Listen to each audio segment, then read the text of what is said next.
A final chance to convince Americans. Donald Trump and Hillary Clinton packed the last presidential debate with insults, accusations, and name-calling. With the election just over 2 weeks away, what does this campaign reveal about US politics? This is Inside Story.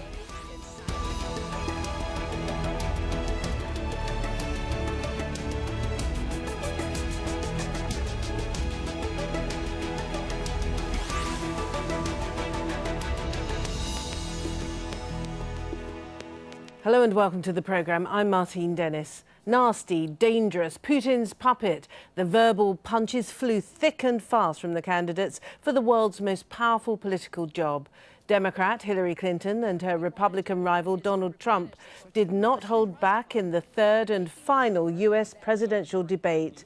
They disagreed on policy too, including on Iraq, Russia, Syria, the economy and immigration. Trump said the poll is rigged and has refused to commit to accepting the election result if Clinton wins.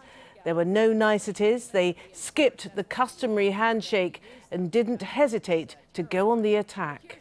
Look, Putin, from everything I see, has no respect for this person. Well, that's because he'd rather have a puppet as president of the United States. No puppet. And it's pretty clear. You're the puppet. It's pretty clear you won't admit no, you're that the puppet. We don't gain anything. He has all these Iran is taking over Iraq. Secretary Clinton. Iran is taking over Iraq. We don't gain Secretary Clinton. We would have gained if they did it by surprise. Wait. Secretary Clinton, it's an open discussion. Secretary. We would have gained if they did it by surprise. Secretary, please let Mr. Trump speak. He's unfit, and he proves it every time You he are talks. the one that's unfit. John Podesta said you have terrible instincts.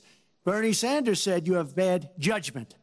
I agree with both. Well, you should ask Bernie Sanders who he's supporting for president, and he has said, which is as a big he has mistake. campaigned for me around the country, you are the most dangerous person to run for president in the modern history of America. I think he's right. My Social Security payroll contribution will go up, as will Donald's, assuming he can't figure out how to get out of it. But what we want to do is to replenish the Social Security Trust Fund by making sure that we have sufficient resources. All right, let's bring in our guests. Now in Washington, D.C., we have J.D. Gordon, National Security and Foreign Policy Advisor to Donald Trump.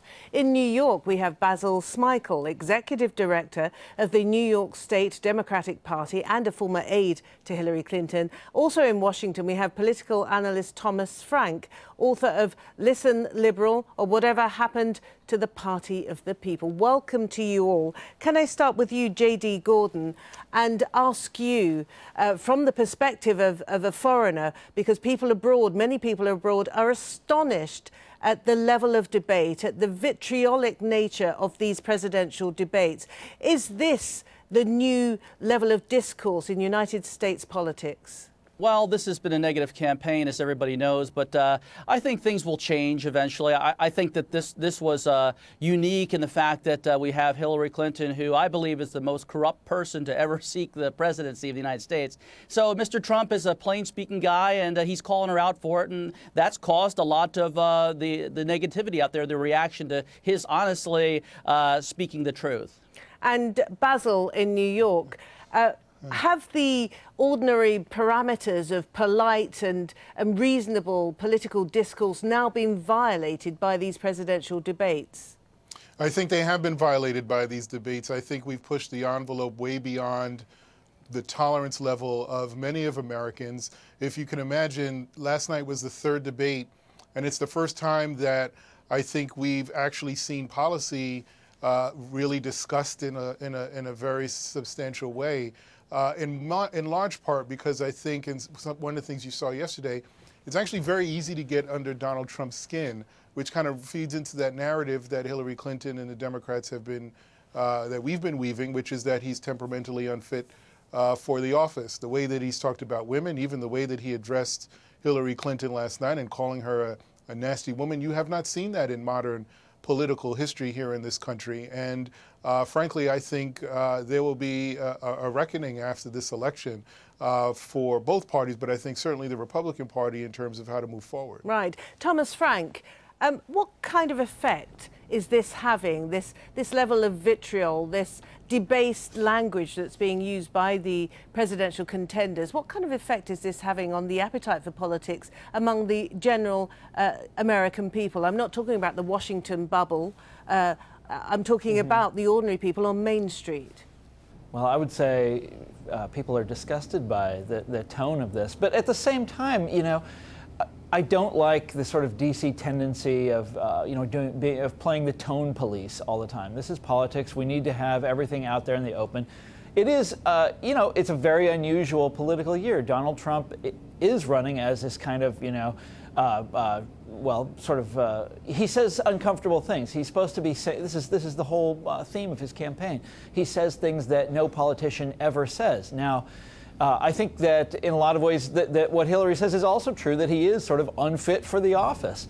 But, you have both things going on at the same time. It's kind of fun, I think. I sort of enjoy it. Okay, back to you then, JD. Again, the competence or otherwise of Mr. Trump to hold the country's highest office constantly recurs, doesn't it?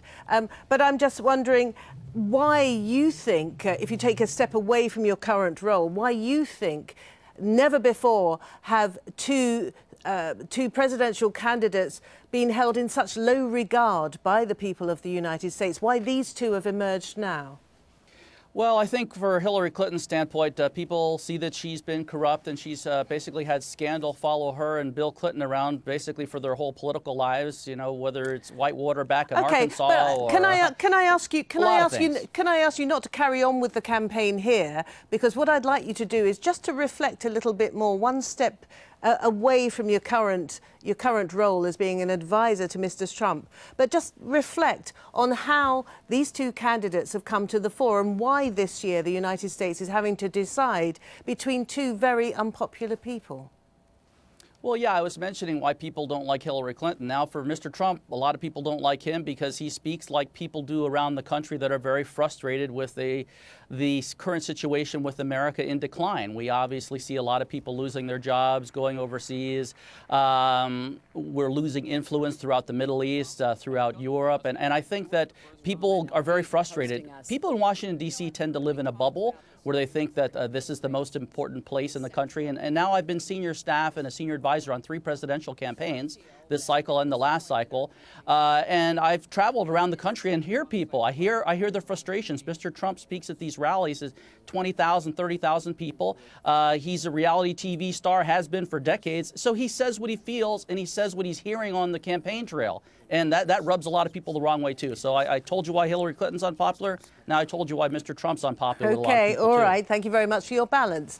Basil, so it sounds very much as though the Washington machine, if you like, has failed. It's failed a huge section of the United States population, and they are finding in Donald Trump a candidate who speaks their language, even if they don't agree with everything that he says, but at least they can relate to some of what he says. Well, there are a couple of quick things. Number one, I think I will say that JD's right in one point, which is that there is a lot of economic anxiety and angst out there among voters. And I think the sort of nationalistic approach that maybe a lot of American voters are starting to consider is not something that is unique. We've seen it in other parts of the globe, and I think it is now in this election really rearing its head in the United States. So I do think there's certain economic anxiety out there. But where I would draw the line, however, is that I think Hillary Clinton is popular. If you look at the number of votes that she's gotten both in the primary, throughout the primary, she has garnered more votes than any other candidate in this race. So I sort of go back against and push back against the popularity issue with her. And I also push back a little bit against the outsider approach, because if you look at local races, congressional races, there's sort of a 96% incumbency rate. People will vote for incumbents. What they want is someone that actually has the ability to work across the aisle and get something done. And I think that's where Hillary will have the edge over Donald Trump. But I think what the American voters want is someone that can cut through the gridlock and be a little more balanced and really understand and speak to the economic anxiety that's there. All right, Thomas, I'm particularly interested in this this alternative theory, this theory that that Donald Trump is anti-establishment, and indeed Bernie Sanders was, who gave Hillary Clinton a real run for her money. It seems very much as though the people of the United States are crying out for somebody who is not business as usual. Although, of course, Mrs. Clinton does represent. And they're not going to get it, are they? Well, is Donald Trump not? Is Donald Trump not? He still obviously represents an alternative to the Washington figure that Mrs. Clinton is. Unfortunately, it's an unacceptable alternative. Hillary Clinton is going to be elected president, and Hillary Clinton is a figure of utter complacency, and she's going to be president because it's her turn. The Democratic Party made her the nominee. They basically, as we now know, stamped out the Bernie Sanders insurgency. President Obama did everything in his power, short of endorsing her, to make sure that she was the nominee. We all know what happened in the Democratic primary, and she's going to win because Donald Trump is a phenomenally weak candidate. These are the two most disliked, most unpopular presidential candidates ever. Look, what we have to take a step back and look at this. The two-party system, we had one party that basically elevated someone because it was their turn, and the other party completely fell apart. The two-party system is itself should be the issue right now. It cannot deal with the needs of the people of this country. That's very interesting, Thomas. Let's come back to that in a minute. JD, let's look at the state of the Republican Party then, and why it threw up this controversial candidate, should we say. Was it the fact that there were too many contenders in the first instance? Well, there were a lot of contenders, but people want change in the United States, and they see the direction the country's heading in, and they think since Mr. Trump is a billionaire and he's made a successful business enterprise, that he could be a guy who brings change to the country, not the typical governor or senator. So he beat, there were 17 candidates in the field, and he beat them handily. So people want change. But, a lot of people in Washington are even saying, well, are these the end of the Republican days? That's so overblown. And the reason is because the Republicans still do very well at the state level. We have 50 states, 31 governors are Republicans. The vast majority of the House and Senate for the state level legislatures, most of those are Republican. So the party's still going to continue. I think we're going to have a two-party system unless both of them split. All right. Now, one of the issues, perhaps the major issue to have emerged from this last presidential debate that so much of the media has picked up on, is the issue of Mr. Trump refusing to say that he would concede defeat if Hillary Clinton wins. And when he was pressed on the issue, he said the vote is rigged. Let's take a listen. She shouldn't be allowed to run. She's guilty of a very, very serious crime. She should not be allowed to run. And just in that respect, I say it's rigged, because she should never have been allowed to run for the presidency. Let me respond to that, because that's horrifying. Every time Donald thinks things are not going in his direction, he claims whatever it is rigged against him. The FBI conducted a year-long investigation into my emails. They concluded there was no case. He said the FBI was rigged. He lost the Iowa caucus. He lost the Wisconsin primary. He said the Republican primary was rigged against him. Then Trump University gets sued for fraud and racketeering. He claims the court system and the federal judge is rigged against him. There was even a time when he didn't get an Emmy for his TV program 3 years in a row, and he started tweeting that the Emmys were rigged against him. Should have gotten it. All right, that's obviously quite funny, isn't it? But Thomas, Frank, I want to ask you about whether you think this is a very, very dangerous statement that's been made by Mr. Trump. It seems that all of the US media is alarmed by this, the fact that he's undermining the very democratic process in the US. Well, look, we know why he's doing it, and we know who he's appealing to when he says things like this. This is a man who finds it very difficult to accept defeat, and so he's coming up preemptively. He's coming up with excuses for what it looks like is going to be a pretty resounding defeat for him. And we also know that he's appealing to a sort of a fear among the Republican base, a kind of unfounded, I would say even close borderline paranoid fear that there's massive vote fraud abroad in the land here in America, and it's just not true. Now then, that said, so what if Donald Trump says this? He's not going to be president. They're not going, So what if he complains about it? He's not in power now. They're not going to give him any power. Too bad. Okay, no, but I was just wondering. So he whines about it. Big okay, deal. sorry, Basil, you were saying. Well, if I can interject for a second, and I don't disagree with anything that was just said, but I actually just want to take it a bit further, which is that oftentimes, and we've seen this in 20-some-odd states across the country, that these questions about voter fraud really only come up as more African Americans or Latinos become enfranchised, use their power to vote, and we see that their votes are coming out in record numbers. So we see these questions about voter fraud pop up over time in a way to sort of tamp down these types of voters. And the Supreme Court struck down in North Carolina a law that would have done exactly that. And so I think, and as was mentioned before, he's speaking to a very specific audience here. And when he talks about voter fraud, and he talks about it in the states that he's mentioning, in the areas that he's mentioning, it's really targeted toward the enfranchisement of African American Latino voters. And that's one of the reasons why it is incredibly dangerous. We have a very decentralized electoral system. And for him to say that the entire system is rigged against him, I think, to use Hillary's word, it is horrifying. All right, JD, I have to put that to you then. This is very, very dangerous. This is a dangerous manipulation of the truth that could have very serious consequences on November the 8th, if not before.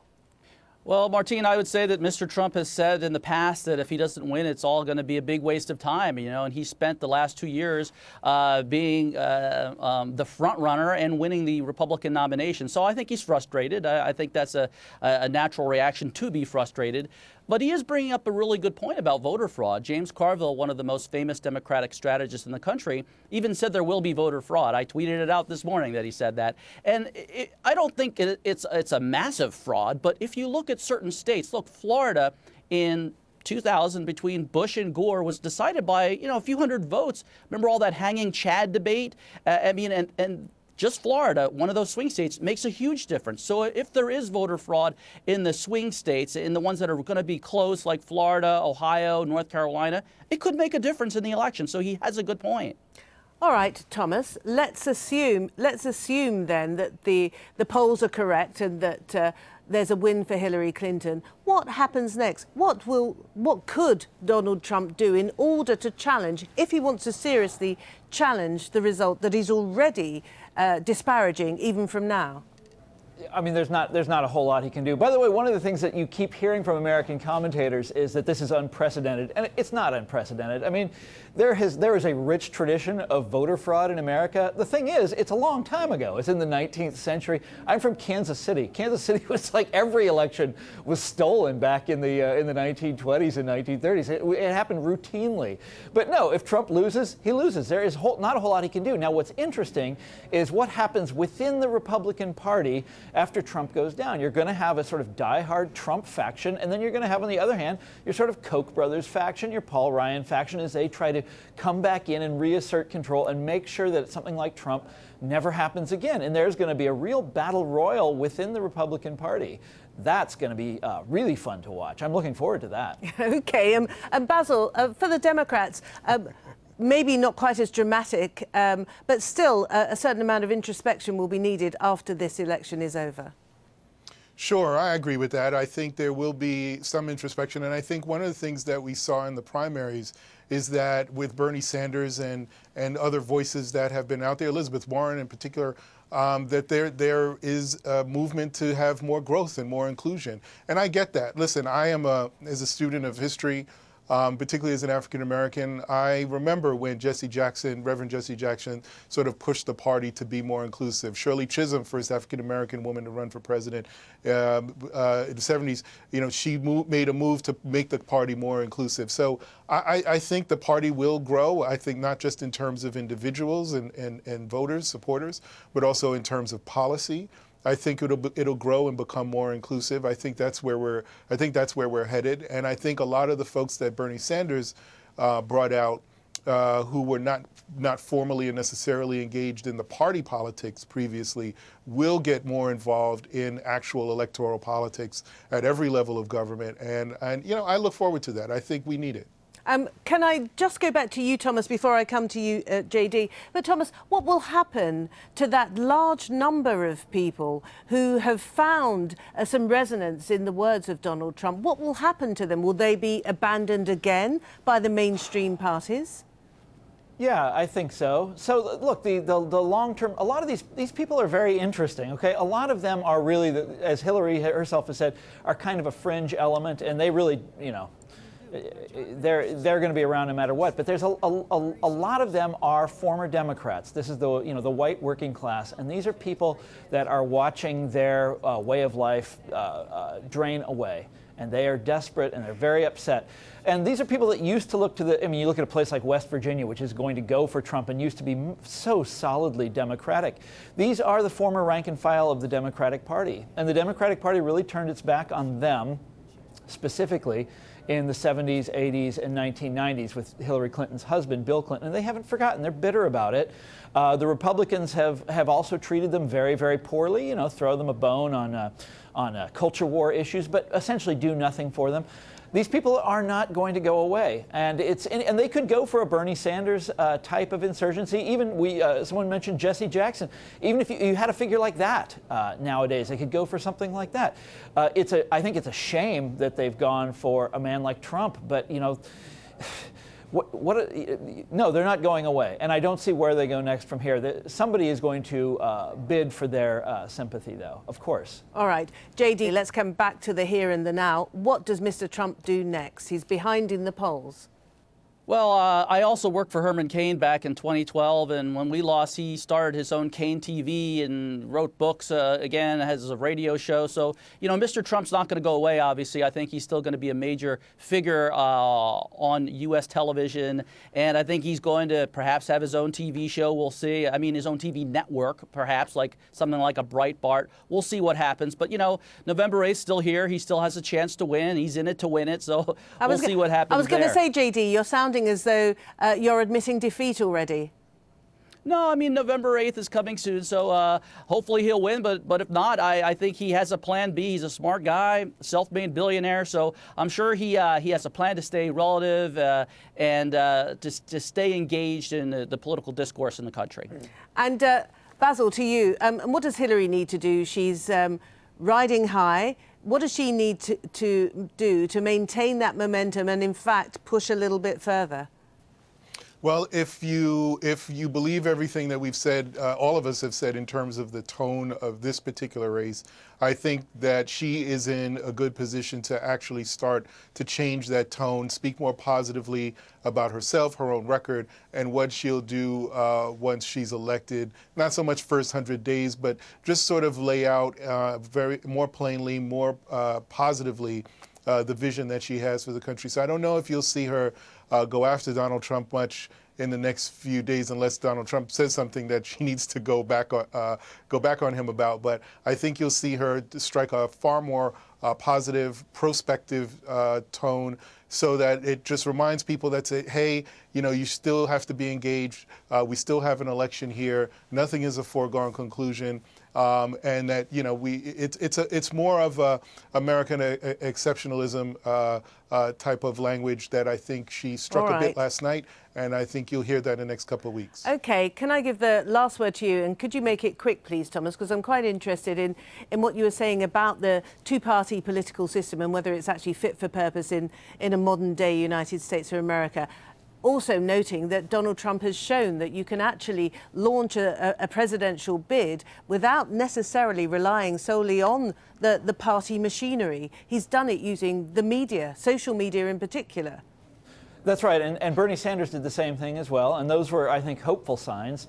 But by and large, no, the two-party system is not responsive these days. Now, to go back, I love to talk about the 19th century. Did I mention that?